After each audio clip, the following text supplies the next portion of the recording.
activista dentro de Marea Verde y que nos va a contar lo que es la educación en tiempos de recortes, la enseñanza en tiempos de recortes, y a quien hemos pedido una charla pues lo más detallada posible en relación con la problemática de este servicio público, de esta necesidad esencial para nosotros tan fundamental. Bueno, perdonad desde luego una vez más el hecho de que empecemos tan tarde, pero es por el cambio de hora que hemos hecho el pasado domingo, y por eso no habíamos anunciado que se adelantaba una hora la conferencia de hoy. En cualquier caso, de todas maneras, os dejamos con Pilar, empezamos, y bueno, esperemos que podamos alargarnos el tiempo necesario para que los otros compañeros que lleguen un poco tarde se puedan sumar a esta charla y al posterior debate. Bueno, buenas tardes a todos. Pues gracias a Liliana y a todos los que habéis venido aquí en este planazo de tarde que tenemos de domingo. No sabíamos qué otra cosa mejor que hacer que venir a hablar de educación. Pues me lo propuse y me pareció bien. Yo trabajo en la educación pues desde hace 32 años, me lo sé casi más, ¿no? ¿Vale? Sí.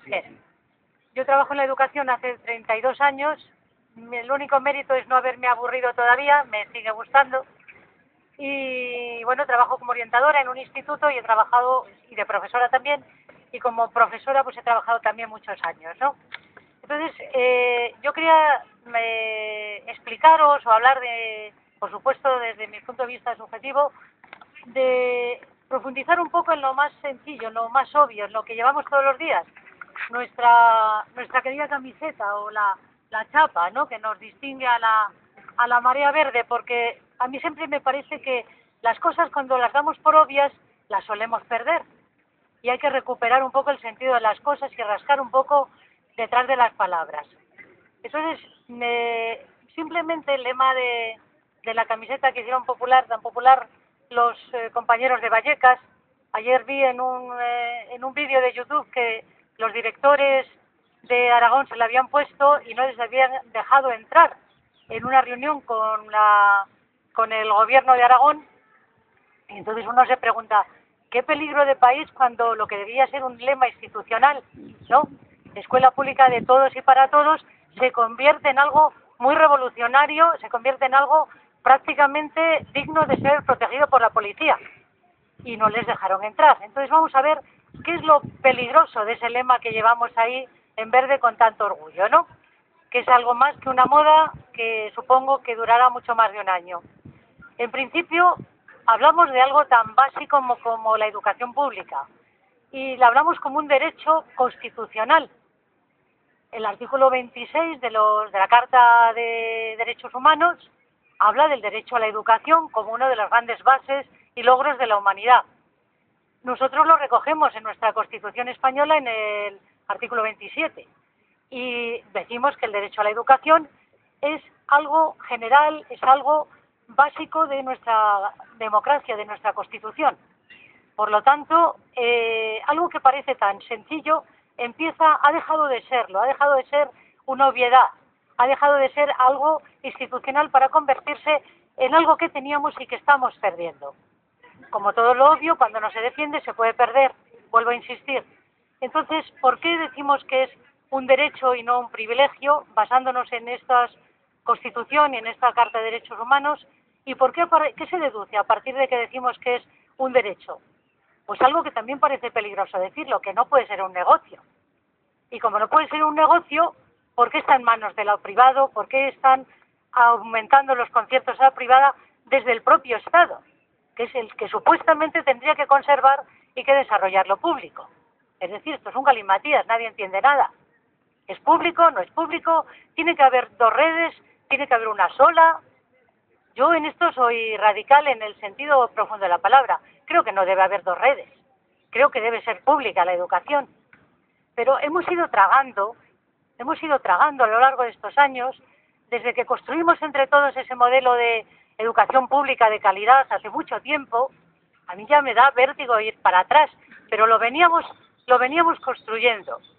Y de repente ves que se ha desmontado. Y se ha desmontado por los propios que decían defenderlo. Entonces, por eso insisto en que solo puede haber un modelo único, público de educación, en el sentido de que sea un bien de todos y un bien que lo pagamos ya entre todos los que no tenemos amnistía fiscal, quiero decir, es decir, entre todos los que pagamos Hacienda religiosamente. ¿Por qué? ¿Qué se deduce entonces la segunda parte del lema, ¿no? Este sencillo lema que dice educación de todos y para todos? Pues la segunda parte del lema de la camiseta indica un principio que es la universalidad de la educación. Es decir, no solo es un derecho para uno, sino que es un derecho para todos, es un derecho universal. Esto quiere decir, vamos a desmenuzarlo un poquillo, que es independiente de la raza, sexo, color, clase social, económica, pueblo de donde procedas o país. Y algo tan sencillito de entender y de poner, pues resulta que cuando manejamos la información decimos, pues esto no funciona así, porque realmente ahora hasta la Constitución, los jueces tienen que investigar ahora, dirimir si es constitucional o no que haya colegios de niñas separados, segregados de los de niños. Parece que no está tan claro esto que es para todos sí, pero separados. Para todos, pero ya puede haber muchos matices. Y para todos de la misma manera, pues tampoco. Los que más tengan, pues oiga, tendrán mejores resultados. Entonces no parece que las cosas estén muy claras.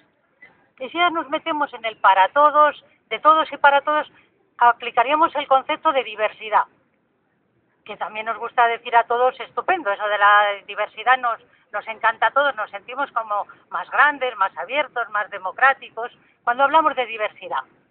Pero claro, estamos hartos de decir que nuestras grandes ciudades son multiétnicas y diversas, y Londres, París, todos sabemos que están llenas de guetos, pero somos diversos, no pasa nada, somos diversos. Entonces, cuando hablamos de la escuela pública, hablamos de la diversidad curiosamente en sentido negativo. Y decimos que la escuela pública tiene mucha diversidad, por decirlo finamente, está llena de gente de todo el mundo. Y entonces parece como que eso es una contradicción en el sentido que le damos un carácter peyorativo a la diversidad. O sea, por una parte la aceptamos, pero por otra la oponemos a la privada, que decimos es que allí los niños tienen más nivel porque hay menos diversidad. Vamos a ver qué demonios es eso de la diversidad, si es un valor o un contravalor. Si es un valor, la diversidad, vamos a tomárnoslo en serio. La diversidad no quiere decir nada más ni nada menos que somos seres singulares. Es decir, que somos alguien porque somos diversos, que no somos clónicos, que somos individuos y por tanto merecemos la categoría de personas singulares. Y esa es nuestra riqueza. Pero si lo vemos como un mal, pues vamos a ver la diversidad como la quieren ver ahora las nuevas formas de ver la educación. Es decir, diversidad pero no todos juntos. Vamos a ver, ¿por qué no ponemos a los que más saben con los que más saben? Que subirán su nivel y su prestigio. ¿Por qué no ponemos a los más retrasados con los más lentos? ¿Por qué no ponemos a las niñas separadas de los niños? A los que tienen un problema, como puede ser por la hiperactividad, con los hiperactivos. Y cada oveja con su pareja, que parece que esto va a ir mejor. Y eso, cuidado, que a veces se defiende desde foros supuestamente democráticos, supuestamente de izquierdas. Y sin embargo, eso decimos es absoluta y totalmente contrario a la diversidad. Yo siempre pongo un ejemplo, como me gusta a mí mucho la biología y el campo, siempre pongo el mismo ejemplo. Pongo el ejemplo de un bosque de pinos y eucaliptos, replantado. Bien, todos igualitos y todos compitiendo por el sol. Todos de la misma manera, seleccionados las especies y, pues a su manera cada uno diciendo, a ver si me toca a mí un poquito más rayo de sol. A mí me da mucha pena ver este paisaje. Yo prefiero el bosque mediterráneo, yo prefiero la mezcla de todos los árboles, incluso de todos los matorrales que soportan los árboles grandes. Esa es la biodiversidad y la ecología que yo defiendo en educación. El bosque mediterráneo, el bosque autóctono, que es diverso, pero es mucho más estable, es mucho más poderoso, es mucho más resistente. Y que todos aprendemos de todos. Cuando, por ejemplo, luego esto llevado a la práctica, empieza a generar contradicciones, ¿no? Las familias que tienen que matricular a sus hijos ahora en septiembre. No, hombre, yo es que defiendo la escuela pública, pero para mi niño quiero lo mejor. Y con los hijos no se juega. Con el futuro de los hijos no se juega, no te puedes arriesgar a meterlo en cualquier lado. Con la gente diversa, en general.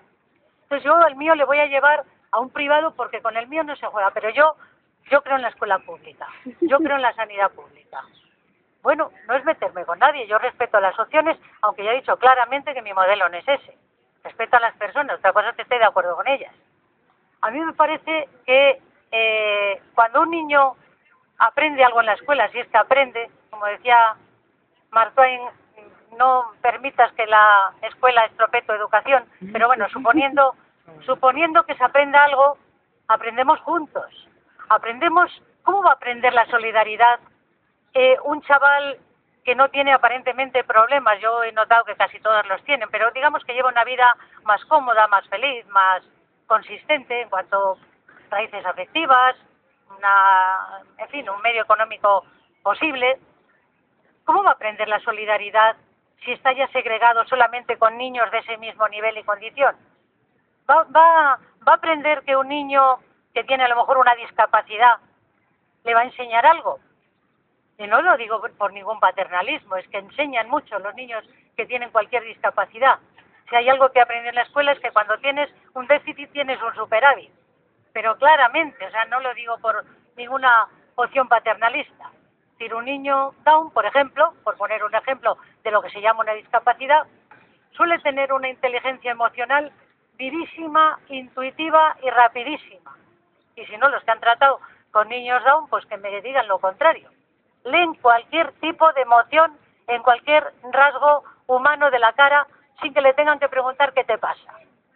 Sin embargo, a veces hay otros cerebros más analíticos que pueden tener al lado un problema grave y no darse cuenta. Luego todos aprendemos de todos y os lo digo absoluta y totalmente convencida de ello, ¿no? Entonces decimos, bueno, pues vamos a ver, una vez que... Yo no voy a hablaros, lo digo porque sigáis un poco el curso de la charla sin haceros mucho lío. Es decir, yo voy siempre a los modelos porque cuando todo se derrumba no te queda otra, te queda la arquitectura, te quedan los pilares, la estructura, nada más. Y es por lo que sigues luchando. Si no, ¿de qué iba a estar yo aquí en el retiro a estas horas charlando de lo que me convence, ¿no? Pero digo, bueno, pues voy a hablar de los modelos educativos en los que creo que no hay mucho. Para mí hay dos y luego explicaré por qué. Y luego Agustín, que iba a hablar de cosas como más concretas de los recortes, de la ley verde, cómo se nos plantea el futuro en el tema de educación, pero digo por separar, pues si dijéis, esta no llega a término, no baja la concreción, yo es que estoy en el modelo, ¿vale? Es un poco en lo que creo que merece la pena pensar, ¿no? Entonces, en definitiva, yo lo que veo es, he vuelto a retomar, pero con grandísimo placer, pues este amigo nuestro, que se ha muerto hace poco, pero que no se ha muerto, espero que no se muera nunca, Paulo Freire, un texto de los años 70, La pedagogía del oprimido. Y en él plantea, todos os sonará, pero para el que no le suene, pues es el mejor pedagogo del siglo XX, y lo será posiblemente todavía en nuestro siglo XXI, un teórico de la educación absolutamente práctico porque logró cambiar el modelo de educación en todo Brasil. Entonces, Freire nos habla, y yo lo retomo para esos dos modelos de educación, porque parece que los modelos de educación es la ley de los socialistas, la ley de los del PP, y digo yo, pues estaríamos buenos. ¿Hay algo más en la existencia humana? ¿La ley de la LOCSE o la ley que ponga ahora a ver? ¿O los cambios que den los políticos para un lado y para otro?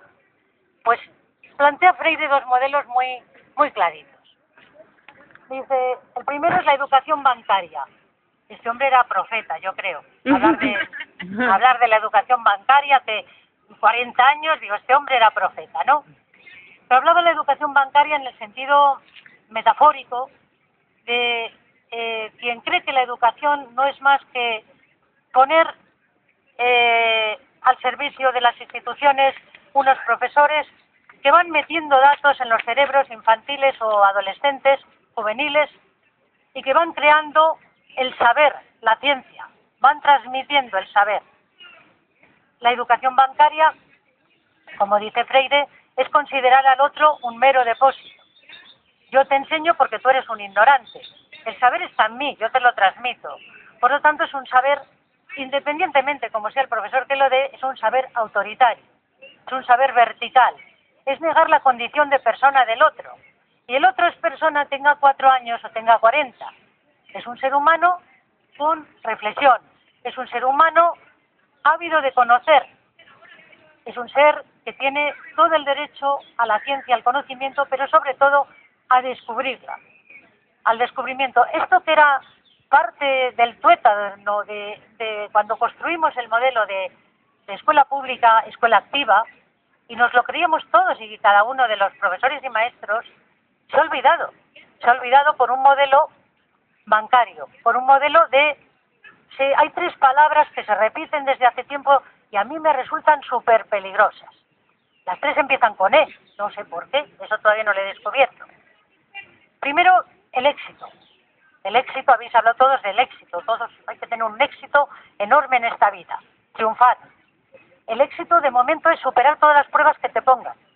El éxito es llegar ahora pues a dar buen rendimiento en el PISA, buen rendimiento en las posibles reválidas de las que luego hablará según los proyectos de ver, buen rendimiento en la selectividad. Eso es tener éxito escolar. Y fracaso, por ende, pues es no tenerlo, es muy claro. Apruebas o suspendes. El chico así considerado llega a ser, incluso para sus padres que le aman y le quieren mucho, un mero boletín de notas. Y esto lo sabemos la gente que estamos en educación. Cuando un padre viene angustiado a preguntarte por su hijo, viene a hablar de las notas, de las que ha suspendido, de que está desmotivado, pero no en general, que suele pasar, sino está desmotivado por los estudios. A lo mejor también está desmotivado por la vida y no lo ven, porque el niño se convierte en un boletín de notas. ¿Quién aprueba o suspende en solidaridad, en compromiso, en creatividad, en gracia, en amistad? ¿Dónde está el boletín de notas de esas cosas? ¿Dónde está la educación integral de los niños? Hemos perdido ese horizonte y parece, como no sé, de mi discurso ahora como de maestra guay, buen rollista, que de vez en cuando me dicen los alumnos. Pero es algo más que ser un maestro guay, un profesor guay, es creérselo. Es creer que un niño es un ser íntegro, es un ser integral, no es un boletín de notas. Su éxito y su fracaso no pueden depender de cosas tan, ¿cómo diría yo?, tan cambiables, tan móviles, que cualquier zoquete de segundo de la ESO puede llegar a ser un estupendo ingeniero en pocos años. ¿Y cómo es esa transformación de gusano a mariposa? Pues eso se llama educación, proceso, evolución, en la que creemos profundamente. Por tanto, el otro modelo, contrario a este ser que va recibiendo, le llamaremos una educación liberadora, como llama Freire y yo. Digo, ¿para qué vamos a inventar otras palabras si lo que hay que es rellenar de contenido las que hemos perdido? ¿Por qué seguir siendo tan modernos? La neolengua que dice Millás, yo soy devota de Millás, cuando habla de ese neolenguaje que raro que utilizamos ahora, ¿no? Entonces, estábamos en la palabra éxito, la segunda con E es excelencia. Por favor, no solo hijos con éxitos, tenéis que tener hijos excelentes. Todos tienen que ser excelentes. Pero claro, la excelencia, oiga, nunca ha sido para todos. O sea, no van a aprender todos igual. De siempre ha habido torpes y listos, de siempre ha habido, en fin, como decimos en la escuela, es que este no da más. No da más, ¿por qué? Ahí está el secreto. Es decir, cuando hablamos de excelencia, yo os lo digo sinceramente, si tuviera un hijo, y los he tenido bastante buenos estudiantes, jamás de los jamases se me ocurriría llevarle a un bachillerato de excelencia. Y digo, ¿por qué? Es que no quieres algo bueno para tus hijos, si se lo merecen, si son muy listos. ¿Por qué no darles todas las posibilidades como madre? Eres una mala madre, no aspiras a nada más, no tienes un horizonte claro para ellos. Yo diría, Dios mío, meterles en un sistema competitivo, donde solo se mide su fracaso y su éxito nuevamente por unas notas que van a conseguir, siempre compitiendo con el de al lado, porque claro, si tú eres excelente, el de al lado es un perdedor. Eso es como el lema de la Nike, si no eres el primero, eres un segundón. Fijaros que hasta en el deporte la Nike lo tuvo que prohibir, el lema de la Nike, famoso de las zapatillas aquellas doradas, ¿no?, de Johnson. Pues ahora la escuela adquiere el mismo lema perverso de los atletas perversos. Si no eres el primero, eres un perdedor. Por lo tanto, jamás de los jamases para mis hijos desearía un estrés semejante, ¿no? Y mucho menos, pues ya si lo generalizamos para otros niños. Pero este es el modelo que se impone, y se impone como modernidad, como chicos que van a ir de éxito, como país que vamos a poder competir en cerebros. Vamos a exportar cerebros, eso sí, ya están exportados todos. Nuestros grandes chicos se han ido a la inmigración, y eso lo sabemos todos. O sea, eso no es ninguna demagogia, son cifras que no las tengo aquí delante, pero prefiero ni contarlos. El potencial humano y científico que se nos ha ido ya y se nos está yendo. Entre otras cosas porque los padres alentamos a nuestros hijos a que se vayan, porque aquí no hay calle, no hay calle para ellos. Aquí no pueden nadar. La tercera es el esfuerzo. Se ha criticado mucho leyes anteriores diciendo, demagógicamente también, que nuestros chicos es que les habíamos acostumbrados a un laissez-faire, a un todo vale, a un no te esfuerces, que ya lo hacen tus padres y tus profes. Quien vea cualquier clase, quien vea la cantidad de exámenes que tiene un chaval y de controles, eso no es la evaluación continua, eso es la continua evaluación. Es decir, eso es tremendo, y sin embargo se ha dejado así que nos lo creamos. Los chicos de ahora, los de la LOS, que no saben nada, van por la vida alegres discutiendo la palabra patata con su compañero. Es decir, bueno, todos estos chistes que han circulado por las redes tenían su filo, sabían a dónde iban. Los chistes son políticas siempre son políticos. Los chistes jamás serán inocentes, solo para hacernos reír. Entonces yo me gustan mucho los chistes, pero hay que saber qué finalidad tiene el que cuenta el chiste y por qué se difunden tanto determinados tipos de chistes, contra quién o a favor de quién. Hablando entonces de estas tres es el éxito, la excelencia y el esfuerzo. ¿Qué pasa? Que no queremos nosotros ni éxito, ni excelencia, ni esfuerzo. Queremos, como dice nuestra presidenta, tabla rasa de todos, una medianía. ¿Qué palabras utiliza? Una medianía, una mediocridad en los centros. Que haya un gris en los centros, que nadie brille por encima de nadie. ¿Es eso lo que queremos? Pues hombre, no. El modelo, frente al modelo bancario, frente al modelo que dice que la escuela, y cuando digo la escuela digo desde la infantil a la universidad, se tiene que arrodillar frente a la banca, nunca mejor dicho, frente a los mercados, quiere decir que la elección de los chavales, y yo lo digo desde mi pequeño mirador como orientadora, que cada vez los chavales piden cosas que ni siquiera desean, es decir, ¿en qué puedo tener éxito y dinero? ¿En qué puedo tener trabajo? ¿En qué puedo tener...? Entonces, bueno, las carreras que pide la economía, como las carreras de prestigio, van a dejar de ser, por supuesto, todas las humanidades. ¿Para qué sirve un filósofo? ¿Para qué sirve un historiador? ¿Para qué queremos un sociólogo? ¿Para qué queremos...? Y un artista, ya me diréis, ¿qué hacemos con un artista? ¿Qué hacemos con un artista? ¿Qué hacemos con alguien que se quiera dedicar a lo que siempre se han llamado humanidades, cultura universitaria? La universidad ya no es universidad, lo siento. La universidad se ha sometido al mercado. ¿Tiene que estar separada del mercado? Totalmente no, porque tenemos que vivir de algo y tenemos que crear proyectos.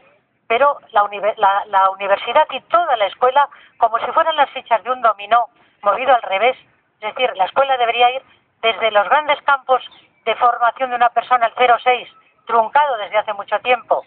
Se rompió el modelo 0,6 de educación infantil, y ya no empuja la educación infantil a la primaria, a la secundaria a universidad, sino que el dominó, si nos vierais como fichas de dominó, empuja a la universidad, empuja a la banca, empuja la economía capitalista neoliberal a todo el sistema, hasta arruinar hasta los de 0 a 6 años.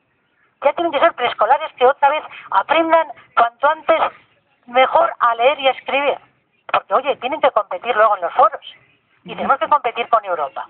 Fijaros lo de la competición con Europa. Hay 2 países emergentes en el PISA, o sea que llevan todas las medallas. Uno de ellos, el primero, es Corea del Sur. Y el segundo es la tan conocida Finlandia. Nos lleva ventaja Corea del Sur. Bueno, pues entonces, ¿por qué no nos aproximamos al modelo de Corea? Un país que no tenía nada después de las guerras, que se ha hecho a sí mismo, que las madres y los padres, sobre todo las madres, han invertido toda su economía en educación, para que sus hijos tengan la mejor educación. Es cierto, han llegado a ser los mejores, los primeros de la NAI. El mayor país con índices de suicidios del mundo, suicidios adolescentes. Sabéis que los suicidios adolescentes están prohibidos decirlos por su efecto mariposa, por el efecto que pueden tener de impregnación de esos ejemplos en otros adolescentes. Pero un programa que el otro día hubo en la 2, todavía queda algo, de algún documental, no sé si alguien lo vio, veían la barbaridad que suponía el estrés de considerar a un chico lo que ya decía Freire, un depósito bancario de meterle todos los conocimientos. Hasta que un chaval adolescente que estuvo a punto de suicidarse, se le ocurrió hacer un corto sobre un vídeo de no tengo vida, ¿para qué sirve mi vida? Llevo 20 años estudiando, 14 o 15, y no veo ningún horizonte más que seguir esforzándome. No he tenido vida, no he tenido niñez, me quiero suicidar. Lo hizo en nombre de sus compañeros, lo hizo en nombre de gente, de un amigo suyo que ya se había suicidado anteriormente. Entonces, ¿por qué Finlandia iguala a Corea del Sur, pero tiene otro modelo? Me parece que no se suicidan mucho los niños en Finlandia, por lo menos que sepamos hasta ahora. Porque tiene un modelo cooperativo. Te podéis decir, hombre, pero son muchos menos, ¿esos dónde van a parar? Ya, pero el modelo es el modelo. El modelo puede ser en pequeña escala y el modelo puede ser macro. Si existe lo micro, se podría trasladar a lo macro. Eso nunca lo pensamos, siempre dicen, son muy pocos y tienen el dinero para repartir entre pocos. Nosotros somos un país pobre y tenemos que repartir entre muchos. No hay color, no se puede dar. ¿Por qué no se puede dar un modelo exigente de educación en nuestro país sin tener que llegar a la aberración de Corea del Sur? Porque estamos siguiendo un modelo de educación bancaria, de niños como depósitos a llenarlos de contenidos. Claro, el que triunfa es el que reproduce mejor los contenidos, no el que piensa, no el que crea. Eso guárdatelo para ti. Si te han preguntado lo que te han preguntado.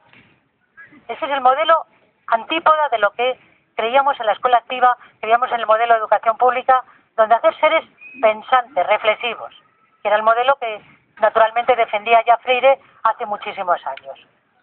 Nos ponemos entonces a elegir y decimos, a ver, instruir o educar. Parecen lo mismo, pero a mi instrucción de toda la vida, ¿a qué os suena? A militar. No se hace la educación, se hace la instrucción. En el ejército nadie habla de educación, se habla de instrucción. Un amigo mío, orientador, una vez explicaba en una reunión de padres, llevó un casco y una regadera. El director le dijo de dónde iba con eso. Dijo, aplicarles a los padres los dos modelos de educación. Digo, quite usted eso porque eso no me parece correcto. El caso es que el hombre no le dejaron actuar y a mí me parecía una gran metáfora. Entonces, para desahogarse, pues me la contó. Digo, no te preocupes que yo la voy a difundir aunque tu director no te deje. Entonces él quería ponerse el casco como metáfora de la educación bancaria, de lo que tenemos que colocar a los chicos y luego cerrar el casco. No pienses, no reflexiones, porque entonces te haces persona crítica. Esto no interesa al sistema, porque los profesores no somos neutros. Ni la matemática, ni la literatura, ni la historia, ni la geografía. No es nada neutro, hombre, pero son contenidos. ¿Qué contenidos? ¿De qué color son los contenidos? Todo, absolutamente, son contenidos políticos. Todo, absolutamente, no hay nada inocente ni neutro. Entonces, ¿qué estamos adoctrinando a los niños? Yo soy de las que adoctrino porque doy ciudadanía. ¿De qué le vamos a hacer? Pues si me dicen, y me preguntaban los niños este año, si yo les adoctrinaba, digo, uy, qué palabras habéis aprendido con el telediario. Os estoy adoctrinando. Entonces hablábamos y discutían y los chavales les puse simplemente una frase en la pizarra y les dije, ¿es igual legal que justo? Dios mío, la que lié. ¿Por qué? Porque pues debía estar adoctrinando yo, porque realmente los chavales sabían perfectamente 1000 ejemplos de lo que era legal y era injusto. Empezando por nosotros, no creáis que hablaban solo de las hipotecas, que también estaban informados, pero hablaban de cosas que son... Perdón. ¿No, chicos? Sí, no, sí, es que me cortáis, me hacéis el rulo, lo que queráis, que yo si no cojo esto y ya. Bueno, pues haberme avisado. No. Pero, ¿se sigue? Sí, aquí estamos. Pero está que aquí está grabando también. Sigue. Bueno, ya termino pronto, no os preocupéis. No, sigue. Sigue. Muy bien. No, pero bien, no, pero si a mí, a ver, voy a hablar de educación dialógica. Y entonces, si voy a hablar de educación dialógica, evidentemente me tendré que cortar, porque si no sería una contradicción in situ un poquito exagerada, ¿no? Frente a ese modelo que decíamos del casco está el modelo de la regadera, que decía ¿para qué llevas la regadera? Pues porque simboliza una educación liberadora. Mira por dónde le salió un discípulo a Freire, pero mucho más llano, digamos, ¿no? Mucho más de andar por casa. El casco y la regadera en vez de la educación bancaria, la educación liberadora. Pero viene a decir lo mismo. Es decir, la educación liberadora nada menos que pretende crear personas que piensen, que sean críticos y que la palabra no sea neutra en ellos, que les sirva para transformar la realidad, que sean agentes de cambio, nada menos que eso. ¿Eso es adoctrinar o es enseñar a pensar? Porque que adoctrina, antes lógicamente lo decía en broma, intento no adoctrinar, pero sí intento que los chicos, las chicas, piensen por sus propias reflexiones. Y esto parece como muy ingenuo. ¿Cómo va a haber propias reflexiones en chicos que están constantemente recibiendo la tralla tremendo, la influencia de los medios, la influencia de un consumo? Evidentemente, por eso digo también que la educación no es neutral y que nos tenemos que dejar ya de ser como tan buenistas, tan comprensivos con los modelos existentes, porque habrá que neutralizar esas fuerzas, habrá que comprometerse, habrá que decirles que eso no puede ser, no es un modelo válido, no es un modelo estable, no es un modelo que puedan difundir y que podamos nosotros sencillamente aguantar o tolerar, ¿eh? Habrá que hacerles críticos con sus propias contradicciones, como las tenemos también nosotros. Ese modelo que llamamos de escuela liberadora es un modelo que también se llama en psicología modelo de potenciación, que consiste en ver, y digo ver en el sentido de mirar, de comprender al alumno, a la persona con la que nos educamos, el verle como un ser en cambio profundo. Si no, ¿de qué íbamos a estar tantos años con los de 15 años? Ellos no cambian, siempre tienen 15 años, nosotros envejecemos, pero ellos son los que cambian profundamente.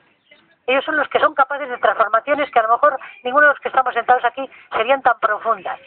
Son seres en cambio.